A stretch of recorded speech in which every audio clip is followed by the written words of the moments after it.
నాటకం చూడాల్సి వస్తే ముందు వరుసలో కూర్చుంటాం. అదే సినిమా చూడాల్సి వస్తే వెనుక వరుసలో కూర్చుంటాం. ముందు వెనుక అన్నవి సాపేక్షం. సబ్బును తయారు చేయాలంటే ఆయిల్ కావాలి. అదే చేతికి అంటిన ఆయిల్ని పోగొట్టుకోవాలంటే సబ్బు కావాలి. చిత్రంగా ఉంది కదూ, జీవితం కూడా ఇంతే. సమస్య వచ్చి పడింది, జీవితం అయిపోయింది అనుకోకూడదు. దానిని ఓ మలుపుగా భావించాలి. ఈ ప్రపంచంలో ఇద్దరు ఆనందిస్తారు. ఒకరు పిచ్చివాళ్ళు, మరొకరు చిన్నపిల్లలు. గమ్యాన్ని చేరుకోవాలంటే పిచ్చితనం కావాలి. చేరుకున్న గమ్యాన్ని ఆనందించాలంటే చిన్నపిల్లలైపోవాలి. తాళంతో పాటే తాళం చెవి కూడా తయారు చేయబడుతుంది. ఒకటి లేకుంటే రెండోది తయారు కాబడదు. అలాగే పరిష్కారం లేకుండా సమస్య కూడా రాదు. తోటా కంటే శక్తివంతమైనది మాట. ఒక్క మాటతో సంబంధం తెంచేసుకోవచ్చు. ఒకే మాటతో లేని బంధాన్ని పెంచేసుకోవచ్చు కూడా. మనిషి సమాజంలో సూదిలా బ్రతకాలి కానీ కత్తెరలా కాదు. సూది పని ఎప్పుడు జోడించడం మాత్రమే, కత్తెర పని ఎప్పుడు విడదీయడమే. అందరినీ కలుపుకుంటూ బ్రతకాలే గాని కత్తెరలా విడదీస్తూ కాదు. నిజాన్ని మార్చే శక్తి ఈ ప్రపంచంలో ఎవ్వరికీ లేదు. కానీ ప్రపంచాన్ని మార్చే శక్తి ఒక్క నిజానికి ఉంది.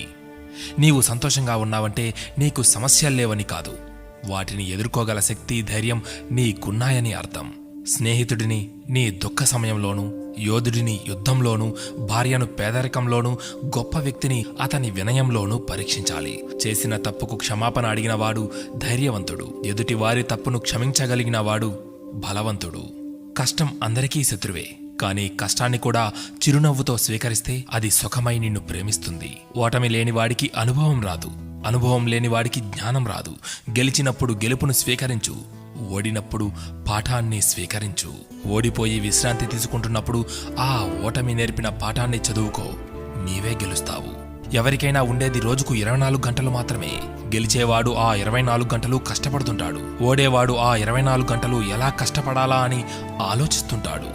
అంతే తేడా.